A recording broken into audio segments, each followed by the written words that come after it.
Hello प्यारे बच्चों, कैसे हैं आप लोग। आई होप आप सब अच्छे होंगे और अपनी तैयारी कर रहे होंगे। आपकी तैयारी में चार चांद लगाने के लिए हम एक ऐसी वीडियो लेके आए हैं जो आपके लिए बहुत ही शानदार होने वाली है। अगर आपने ये वीडियो पूरा देख लिया तो 70 में 70 नंबर लाने से आपको कोई नहीं रोक पाएगा। अगर आपने बिल्कुल भी नहीं पढ़ा तो हम आपके लिए छांट छांट के ऐसे इम्पॉर्टेंट टॉपिक लेके आए हैं जो आपके लिए बहुत ही महत्वपूर्ण हैं और आप इन सारे टॉपिकों को बहुत अच्छी तरीके से तैयार करिएगा और बार बार इनको रिवाइज करिएगा। आपके 70 में 70 नंबर पक्का आएंगे। बस आप इस टॉपिक को पढ़ लीजिए। हर बच्चे का यही प्रश्न रहता है कि पूरे साल भर नहीं पढ़ा, डर लगता है कि आखिर क्या पढ़ें जो हम अच्छे नंबर से पास हो जाएं। तो आपको टेंशन लेने की बिल्कुल भी ज़रूरत नहीं है, क्योंकि हम आपके लिए एक ऐसी वीडियो लेके आए हैं जो आपके सारी समस्याओं का निवारण कर देगा। जो आपके दिमाग में प्रश्न चल रहे हैं उन सारे प्रश्न और क्लियर हो जाएंगे। तो आप सब लोग वीडियो को पूरा देखें और वीडियो में बने रहें। ये इतने चुन चुन के प्यारे बच्चों प्रश्न लेके आए हैं कि आपको जब वीडियो देखेंगे तो आपको वीडियो देखने के बाद मज़ा आ जाएगी। और आप वीडियो को लाइक करना बिल्कुल ना भूलिएगा और अगर आप नए आए हैं चैनल में तो सब्सक्राइब करके ज़रूर जाइएगा। और ये वीडियो खास के कक्षा 10 वाले बच्चों के लिए बहुत ही स्पेशल है। सबसे पहली बात तो प्यारे बच्चों 7 टॉपिक हैं आपके गद्य खंड में जो मोस्ट इम्पॉर्टेंट हैं। उन इम्पॉर्टेंट में भी मैं छाट के लेके आया हूँ कि आपको बताऊंगा कि आपको किसका जीवन परिचय तैयार करना है और किस पाठ से संदर्भ सहित व्याख्या आएगी। तो आपको बिल्कुल भी टेंशन लेने की ज़रूरत नहीं है। बस वीडियो पूरा देखें और वीडियो को शेयर करें। देखिए, पहला काम आपको बता दें कि प्यारे बच्चों पेपर खोलते साथ आपको 20 बहुविकल्पी मिलेंगे और पेपर हम आपको दिखाने वाले हैं। आप देखिए पेपर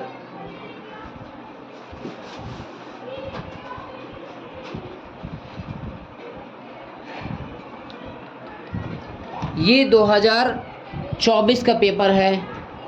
और उसके बाद मैं आपको बताऊं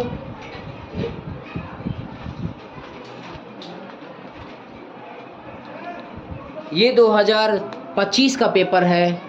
ठीक इसी प्रकार आपका 2026 में पेपर आएगा। लेकिन आपको करना क्या है, पेपर खोलते साथ अगर आप देखेंगे तो ये देखिए बहुविकल्पी आपके 20 बहुविकल्पी प्रश्न आएंगे।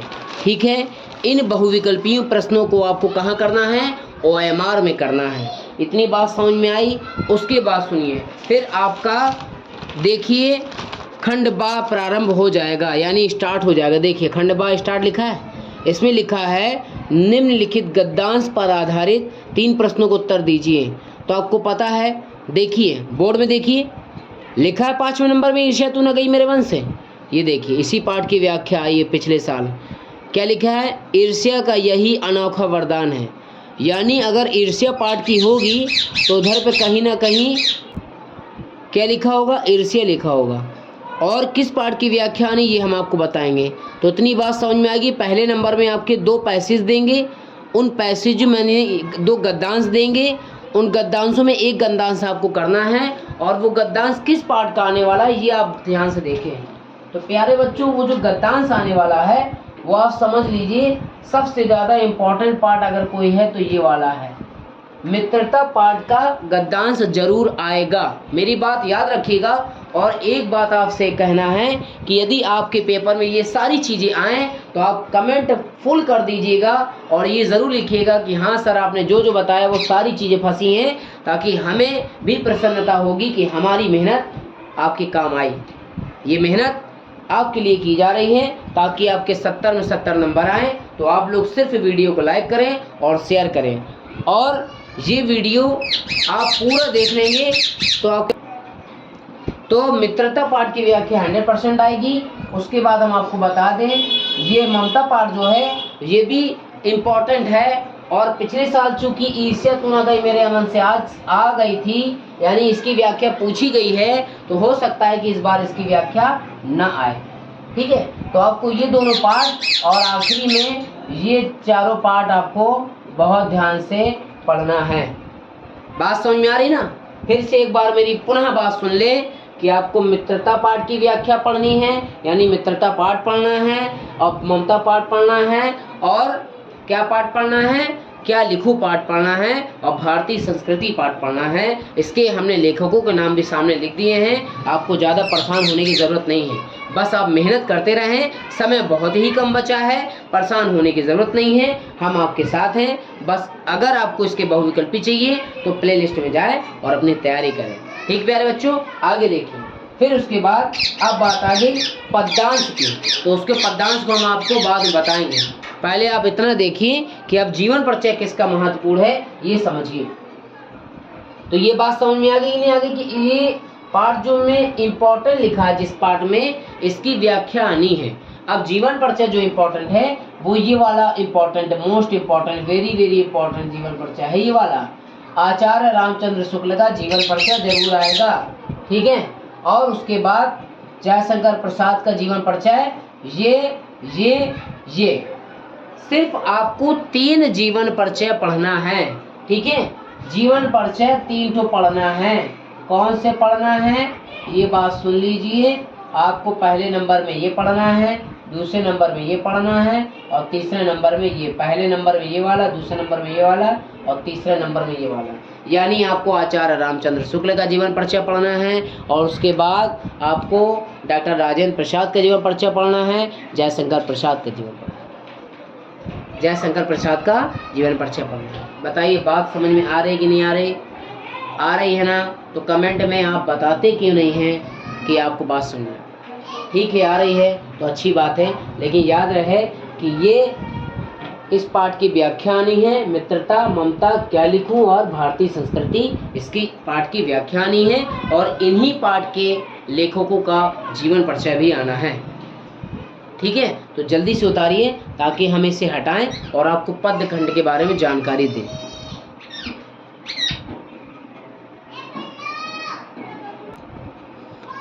जल्दी उतारिए, और ये मोस्टली आपके लिए ही है। आप इसे अच्छे से तैयार करें, आपका पेपर बहुत अच्छा जाएगा। ये हमारी सब के लिए ईश्वर से प्रार्थना है। प्यारे बच्चों, अब ये पद्य की देखिए, पद्य खंड की व्याख्या किसकी आएगी और किसका जीवन परिचय पूछा जाएगा। तो इस बात को भी आप ध्यान दीजिएगा।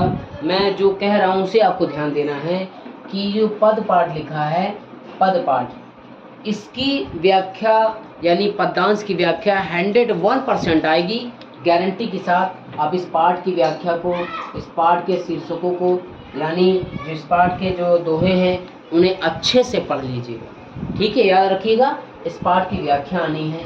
इस पाठ की भी इम्पोर्टेंट व्याख्या है, इस पाठ की भी इम्पोर्टेंट है। ये चारों जो लिखा है ये मोस्ट इम्पोर्टेंट हैं, लेकिन आपको चारों को अच्छे से पढ़ना है। लेकिन मोस्टली आपको 2 पाठ बहुत अच्छे से पढ़ना है, एक पद, एक धनुष भंग वन पद पर, इन दोनों को अच्छे से पढ़ना है। यही वो पाठ हैं जिनकी पद्यांश से संदर्भ सद व्याख्या पूछी जाए। बात समझ में आ रही है कि नहीं आ रही? बताइए, आ रही है? आप फिर से एक बार मेरी बात सुन लीजिए। इन्हीं पाठ में जिसमें मैंने IMP लिखा है यानी इम्पोर्टेंट लिखा है, इन्हीं पाठ की संदर्भ सद व्याख्या आपकी 18 फरवरी को पूछी जाएगी, ठीक है। अब आगे ध्यान दीजिए, ये जो लिखा है आपके सूरदास जी, लिखा है ना, सूरदास जी, इनका जीवन परिचय आएगा, ठीक है। सूरदास जी का जीवन परिचय आएगा, गोस्वामी तुलसीदास जी का जीवन परिचय आएगा, और महादेवी वर्मा जी का जीवन परिचय आएगा। ये 3 जीवन परिचय आपको पढ़ना है, और इनके ही पाठों को पढ़ना है, क्योंकि उन्हीं की संदर्भ सहित व्याख्या आनी है। तो ये बात आपको क्लियर हुई कि नहीं हुई? सबसे ज़्यादा मोस्टली जो इम्पोर्टेंट है वो है सूरदास जी, फिर उसके बाद जो आते हैं वो गोस्वामी तुलसीदास जी, फिर महादेवी वर्मा। ये जो वीडियो है ना, ये सिर्फ आपके लिए ही बना रहे हैं, तो आप लोग बहुत ध्यान से समझिए। और अगर आपको बात समझ में आ रही है तो आपसे सिर्फ हम निवेदन करते हैं कि आप लोग लाइक करिए, कमेंट करिए और वीडियो पूरा देखें। तो ये उतार लिया आप लोगों ने, इसे हम हटा दें। वीडियो लंबी नहीं बनाएंगे, वीडियो छोटा बनाएंगे। आप लोग सोच रहे होंगे कि समय बहुत कम है, कुछ ऐसी चीज़ बता दें ताकि जिसे हम पढ़ के अच्छे नंबर लाएं, तो ये आपके लिए ऐसी चीज़ें छान छान के चुन चुन कर लेके आए हैं जो आपको ज़्यादा पढ़ने की आवश्यकता नहीं है। बस आप थोड़ा सा पढ़ लेंगे तो आपके थोड़ा सा पढ़ने में अच्छे नंबर आएंगे। तो आप क्या चाहते हैं कि थोड़ा पढ़े ना, इसलिए ये वीडियो बहुत ही छोटी है, ये 30 मिनट 40 मिनट की नहीं रहेगी। इसे हम कहो 20 मिनट में समाप्त कर दें, ठीक है। 25-30 भी हो सकता है, लेकिन उसके ऊपर नहीं होगी, ये मेरी गारंटी है।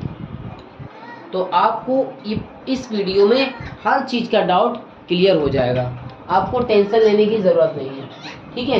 ये बात आपके समझ में आ गई नहीं आ गई? तो आप इसे उतार दीजिए जल्दी से। और याद रहे, आपको ज़्यादा टेंशन लेने की ज़रूरत नहीं है, आराम से पढ़िए, बिल्कुल चिंता छोड़ करके। जो होगा देखा जाएगा। परिश्रम तो आप कर ही रहे हैं ना, और परिश्रम करने वालों का साथ ईश्वर हमेशा देते हैं। तो आप परिश्रम करते रहे हैं, आपके नंबर अच्छे आएंगे, टेंशन ले लीजिए। ये आपने उतार लिया, समझ में आ गया? फिर अच्छा एक बार और समझा दें।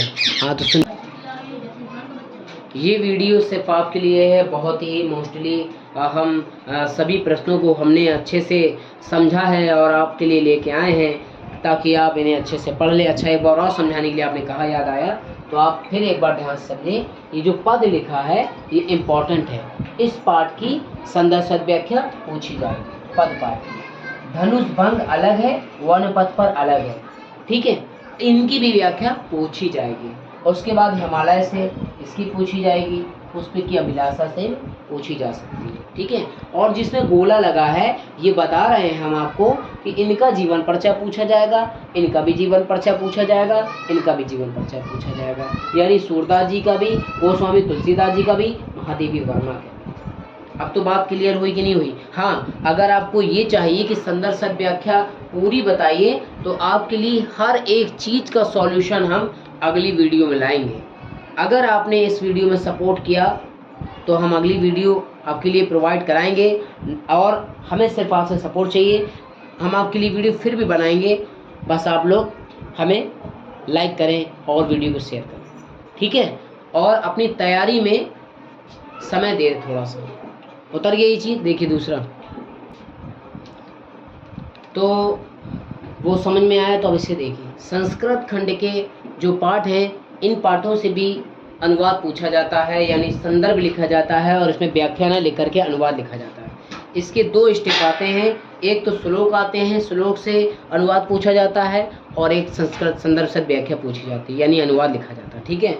तो वो पाठ कौन से हैं ये आपके सामने लिखे हैं तो आपके में 9 पाठ, लेकिन हमने आपसे पहले भी कहा था कि हम आपके लिए चुन के और छाट के पाठ लेके आए हैं जो मोस्टली इम्पोर्टेंट है। और ये चारों पाठ बहुत ज़्यादा इम्पोर्टेंट है, वेरी इम्पोर्टेंट पाठ हैं। इन पाठ की व्याख्या जरूर पूछी जाएगा। यानी अब हम आपको ये भी बताएंगे कि आप गद्य का कैसे संदर्भ लिखेंगे, पद्य का कैसे लिखेंगे, संस्कृत का कैसे लिखेंगे, श्लोक का कैसे लिखेंगे।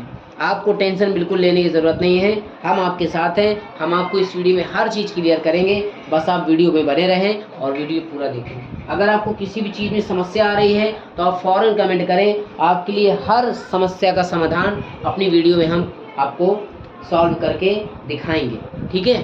तो आप लोग को ये बात समझ में आ गया कि वाराणसी पाठ की व्याख्या पूछी जाएगी, अनियोक्ति विलास और प्रबुद्धो ग्रामीण और भारतीय संस्कृति। ये पाठ संस्कृत के हैं, इसीलिए हेडिंग पड़ी है संस्कृत खंड। इन पाठों की संदर्भ सद व्याख्या, यानी संदर्भ तो इसमें लिखा जाता है लेकिन व्याख्या न लिख के अनुवाद लिखा जाता है। अगर श्लोक का आया तो श्लोक में भी यही चीज़ दोहराई जाएगी, संदर्भ और अनुवाद। ये चीज़ आपको बात पल्ले पड़ी कि नहीं पड़ी? हाँ, बहुत अच्छा लग रहा है, बहुत बढ़िया। तो कमेंट में क्यों नहीं बता रहे हैं कि अगर अच्छा लग रहा है आपको? तो हम आपको बता दें कि हम जीवन परिचय भी बता चुके हैं, श्लोक भी बता चुके हैं। उसके बाद अब आप देख लीजिए 21 नंबर में क्या लिखा है। 21 नंबर में कह रहा है कि आप प्रार्थना पत्र लिखें।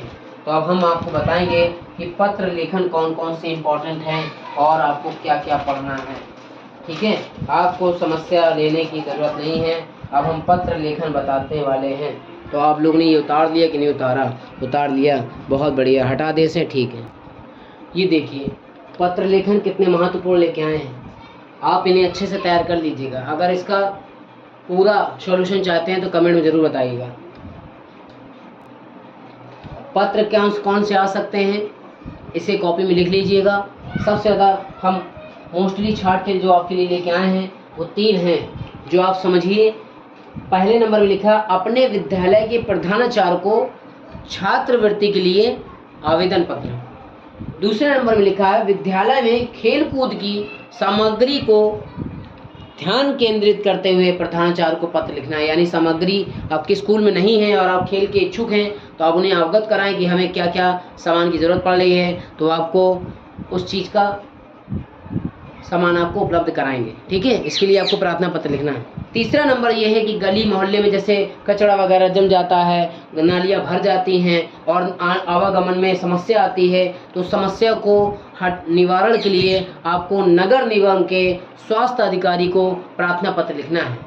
ठीक है, उसमें लिखा भी है अपनी गली मोहल्ले की समुचित सफाई के लिए नगर निगम के सफाई स्वास्थ्य अधिकारी को प्रार्थना पत्र लिखें। ये थे पत्र लेखन जो आपके लिए महत्वपूर्ण थे, आप इन्हें जल्दी से उतारें। फिर हम आपको 1-2 चीज़ और बताएंगे और आपका पेपर समाप्त हो गया। यानी अब आपको बताने वाले निबंध, और फिर आपको पता है कि संस्कृत खंड के प्रश्नोत्तर जो आते हैं वो आपके जो हमने इससे पहले बताए हैं पाठ, उन्हीं से आपके संस्कृत खंड के प्रश्नोत्तर आते हैं 2 नंबर के। तो आपने इसे उतारा कि नहीं उतारा? उतार लिया, ठीक है, इसे हटा दिया जाता है और अब हम आपको निबंध बताते हैं। क्या हुआ? उतर गया? ठीक है, देखिए तो जो निबंध है जो मोस्टली इंपॉर्टेंट है वो हम आपके लिए लेके आए हैं। इसके बाद 2 चीज़ अब आपको और बताएंगे और वीडियो समाप्त। जैसे कि मैंने कहा था कि 20 मिनट में वीडियो समाप्त कर दी जाएगी, तो अभी तो 20 मिनट भी नहीं हुए हैं और हमने वीडियो समाप्त कर दी। आपके लिए जितने भी चैप्टर समझाए सब मोस्टली इंपॉर्टेंट थे।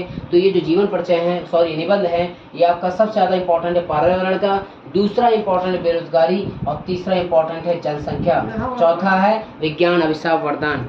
ये सारे जीवन परिचय ये सारे निबंध जो है इंपॉर्टेंट है, जो आपके 18 फरवरी को आएंगे और आप लोग छाप के चले आइएगा। बस इन्हें अच्छे से तैयार कर लीजिए प्यारे बच्चों। ये हमने आपके लिए जो मेहनत करी है, बस आप लोग वीडियो को लाइक करिएगा और अगर आप नए हैं तो चैनल को सब्सक्राइब जरूर कर दीजिएगा।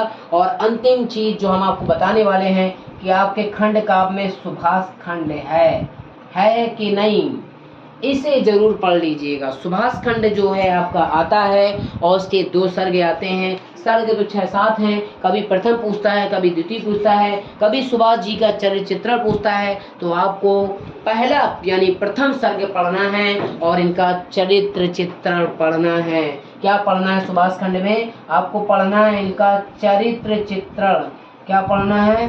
चरित्र चित्रण। ठीक है, याद रखिएगा, चरित्र चित्रण और प्रथम सर्ग पढ़ना है।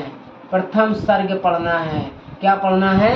चरित्र चित्रण और प्रथम सर्ग पढ़ना है। किसका? सुभाष खंड जी का। सुभाष खंड जी का नहीं, सुभाष चंद्र बोस जी का, जिनके नाम पे ही सुभाष खंड बना है। हमारे उत्तर प्रदेश में सुभाष खंड आता है। आते बहुत सारे खंड हैं, लेकिन हम आपको पेपर में भी दिखा सकते हैं। 2026 वो 25 के पेपर में आप देख लीजिए, इतने सारे खंड आते हैं। आप गौर से देखिए कितने सारे खंड आते हैं। देखिए इतने सारे खंड आते हैं, 1 2 3 4। देखिए आप में कहाँ पे है, ये देखिए 2 खंड आते हैं ना। इसमें पिछले साल क्या पूछा गया? जय सुभाष खंड के द्वितीय सर्ग, जय सुभाष खंड के चरित्र चित्रण। जैसे कि मैंने आपको कहा है ऐसे ही आपको मिलेगा। इसमें प्रथम सर्ग में लिखा है, हो सकता है प्रथम सर्ग ना पूछे, आपको जो है द्वितीय सर्ग पूछ ले। पिछले साल द्वितीय सर्ग पूछा गया है, इसलिए इस बार प्रथम सर्ग पूछा जा सकता है। उसके बाद चरित्र चित्रण ज़रूर पढ़ लीजिएगा और ये निबंध तैयार कर लीजिएगा। और तब तक आए अपनी तैयारी करते रहें। और अगर आपको इसकी फुल वीडियो चाहिए, हर चीज़ का आपको समाधान चाहिए, हर चीज़ का सॉल्यूशन चाहिए, तो एक बार प्यारे बच्चों कमेंट जरूर कर दीजिएगा। वासिफ सर आपके लिए नेक्स्ट वीडियो में हर चीज़ का सॉल्यूशन लेके आपके सामने मिलेंगे। बस आप वीडियो को लाइक करें, चैनल को सब्सक्राइब करें। बार बार हम ये बात इसलिए कह रहे हैं क्योंकि आप वीडियो देख के भूल जाते हैं लाइक करना। पिछली वीडियो भी हमने देखी थी, बहुत लोगों ने लाइक नहीं किया। हम आपके लिए मेहनत कर रहे हैं, तो आप हमें सिर्फ लाइक करें। ये चैनल सिर्फ आप लोगों के सपोर्ट से है, आप लोग सपोर्ट कर रहे हैं तो चल रहा है। आप लोग इसी तरह सपोर्ट करें ताकि जल्द से जल्द हम आप लोगों के सामने डिजिटल बोर्ड लेके आएँ। तो प्यारे बच्चों, सपोर्ट करना ना भूलें और सारी चीज़ें जो भी हमने आपको बताई हैं, सारी चीज़ें मोस्टली थी, चुन के लेके आए थे, छाँट के लेके आए थे। ज़्यादा पढ़ने की ज़रूरत नहीं है, कम चीज़ों में अच्छे नंबर आएंगे। बस सारी चीज़ें ध्यान से लिख करके पढ़िएगा। कोई भी चीज़ में अगर प्रॉब्लम आ रही है कमेंट ज़रूर करिएगा। आपके लिए नेक्स्ट वीडियो में हर चीज़ का सॉल्यूशन का प्रोवाइड कराया जाएगा। तब तक तैयारी करते हैं, मिलते हैं आपसे अगली वीडियो में।